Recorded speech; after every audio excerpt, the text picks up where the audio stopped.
Babu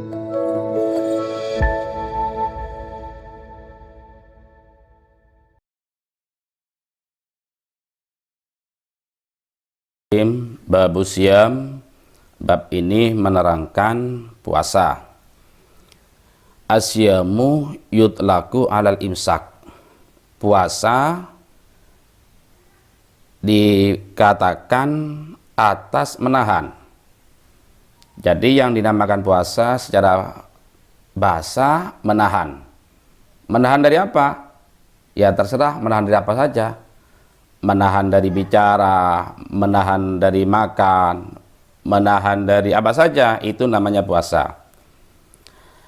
Kalau istilah di dalam Majmu' al-Imsak, bukan yutlaku al-imsak, tapi sama ini. Yang dinamakan puasa secara bahasa yaitu menahan diri. Rukun puasa, kalau di kitab Fiqh Sunnah itu ada dua. Satu niat, nomor dua, menahan dari hal-hal yang membatalkan puasa. Tapi kalau di dalam Majmu' rukun puasa itu ada tiga. Pertama niat, yang kedua menahan diri dari hal-hal yang membatalkan puasa, dan yang ketiga as-shaim, orang yang berpuasa. Ini hampir bersamaan. Allah berfirman, inni nadartu lirrahmani shauman. Sungguh saya telah bernazar menahan diri karena Allah Rahman. Ai imsakan anil kalam. Maksudnya menahan dari berbicara.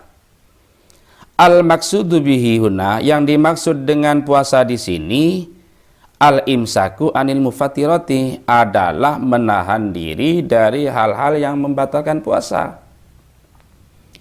Kapan itu? Min tulu'il fajri ila ghurubi syamsi ma'an niyati. Mulai terbit fajar sampai terbenamnya matahari ma'an niyati, serta niat. Kalau tanpa niat, misalnya ada orang menahan diri dari makan dan minum, mulai munculnya fajar sampai terbit matahari tanpa ada niat, yaitu tidak sah puasanya. Karena puasa membutuhkan niat. Kenapa membutuhkan niat? Untuk membedakan antara kebiasaan dan ibadah. Memang keutamanya puasa itu apa saja? Coba simak. An Abi Hurairah an Rasulullah sallallahu alaihi wasallam qala Allah azza wajal kullu amal ibni adam lahu illa siyamah fa innahu li wa ana ajzi bih.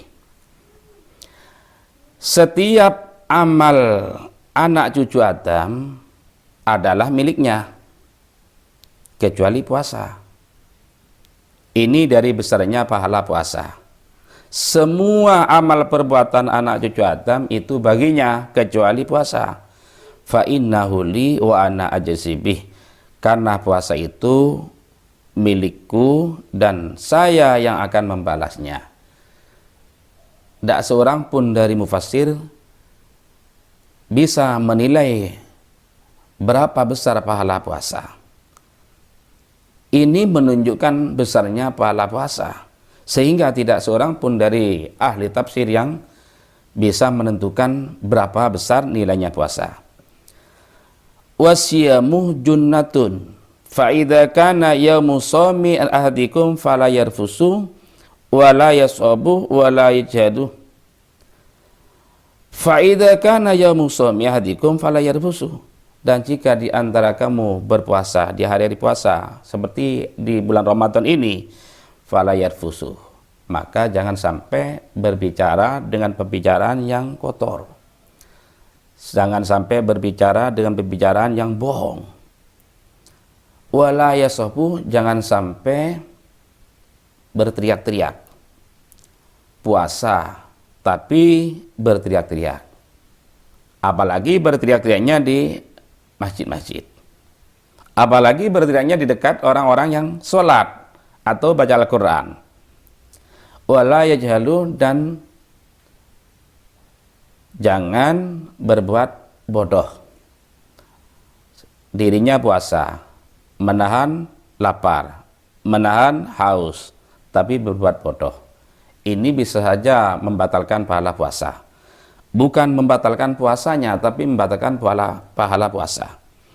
Fa'in satamau ahadun aw qatalahu falyakul inni shaimun. Jika ada orang yang mengajak bertengkar pada kamu yang sedang berpuasa, maka hendaklah berbicara, inni shaimun, sungguh saya sedang berpuasa. Berapa kali itu? Marrotain, 2 kali. Itu masalah puasa. Walladzi nafsi Muhammadun yadi lahulufu fami shaimi atyabu indallah yaumal qiyamah min rihil miski. Demi Allah, ini kata Nabi, demi Allah, diri Muhammad dengan kuasanya, sungguh bau mulut orang yang puasa itu lebih harum di sisi Allah kelak di hari kiamat daripada misik. Tapi besok di hari kiamat. Kalau di dunia, ya bukan. Ini yang dimaksud bau mulut orang yang puasa lebih harum daripada misik, ini besok di hari kiamat, bukan di dunia. Walisaimi farhatani yabrahuma idza abtara faraha bi qadrihi wa idza laki rabu faraha bi saumihi. Bagi orang yang puasa itu ada 2 kegembiraan. 1, gembira di saat berpuasa, di saat berbuka. Jangankan berbuka, hampir berbuka saja orang yang berpuasa sudah sangat gembira. Lihat air sudah luar biasa gembiranya, apalagi yang dilihat es campur, apalagi es oyen, sangat gembira. Yang kedua, orang yang berpuasa sangat bergembira di saat bertemu dengan Rabb-nya kelak di sisi Allah Subhanahu wa taala. Hadis riwayat Imam Ahmad, Imam Muslim, dan Imam An-Nasai. Lah, hadis di sini ada hadis kursinya dan juga ada hadis yang bukan kursi. Hadis kullu amal ibni Adam lahu sampai wa najisibih, ini hadis kursi. Adapun wasiyamu junnatun, ini bukan hadis kursi tapi hadis bukan hadis kursi. Apa perbedaannya antara hadis kursi dan hadis yang bukan kursi? Kalau hadis kursi itu kan firman Allah. Tapi kalau bukan hadis kursi, bukan firman Allah. Lah, bukankah kedua-duanya itu dari Allah? Memang kedua-duanya dari Allah, karena Nabi Muhammad tidak akan berkata berdasarkan hawa nafsu. Allah yang mengatakan, Allah yang berfirman, "Wa ma yantiqu anil hawa illa in huwa wahyu yuha." Nabi Muhammad itu tidak berkata, tidak bersabda berdasarkan hawa nafsu, tetapi wahyu dari Allah Subhanahu wa taala. Namun demikian, ada perbedaan antara hadis dan hadis qudsi. Kalau hadis qudsi itu dari Allah, kalau hadis bukan qudsi itu secara lahirnya bukan dari Allah tapi dari Nabi Muhammad. Walaupun pada hakikatnya semuanya dari Allah Subhanahu wa taala. Kemudian Al-Qur'an dan hadis qudsi, apa bedanya? Sama-sama firman Allah. Ada perbedaannya. Kalau Al-Quran itu setiap huruf nilai pahala, nilai kebaikan minimal 10. Itu pun terjadi katanya muhaddis kalau dibaca di luar bulan Ramadan. Per huruf 10 hasanah. Itu minimal. Tapi kalau hadis qudsi bukan. Tidak demikian.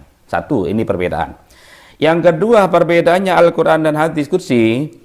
Kalau Al-Quran tidak boleh dipegang bagi orang yang tidak punya wudhu.